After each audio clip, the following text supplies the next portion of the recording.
Good morning, applicant. How are you? Good morning, I'm fine, thank you. Can you tell me something about yourself? My name is Dayanara P. De La Cruz, 30 years old, single with no child. My mother is 68 years old, and my father is 65 years old. Do you have a working experience as a domestic helper? Yes, I worked for 2 years as a domestic helper in Saudi Arabia. I am finished contract.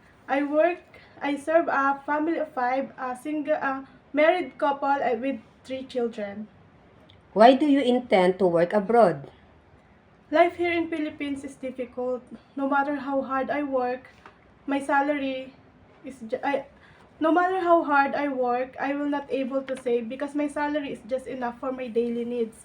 But when you work abroad, especially in Hong Kong, the salary is high. With the proper savings, you can build a house. How was your experience in your previous employer? They so kind to me. They treat me like a younger sister. As a domestic helper, what are your main duties and responsibilities? The main duties and responsibilities of being a helper is to maintaining the cleanliness of the house and to take care of the children. Can you cook? Yes, I cook Filipino dishes. I love cooking and I love learning new dishes to cook. What are the appliances that you can operate? I can operate washing machine, mm, rice cooker, and microwave.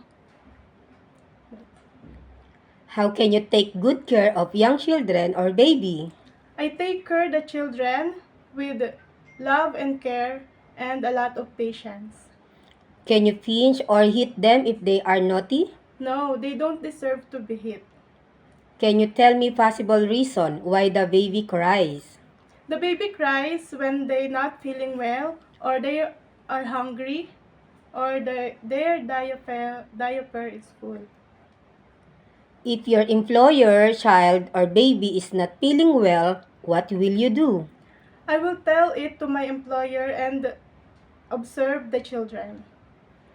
How can you manage the household chores and the baby? I can manage it with time management.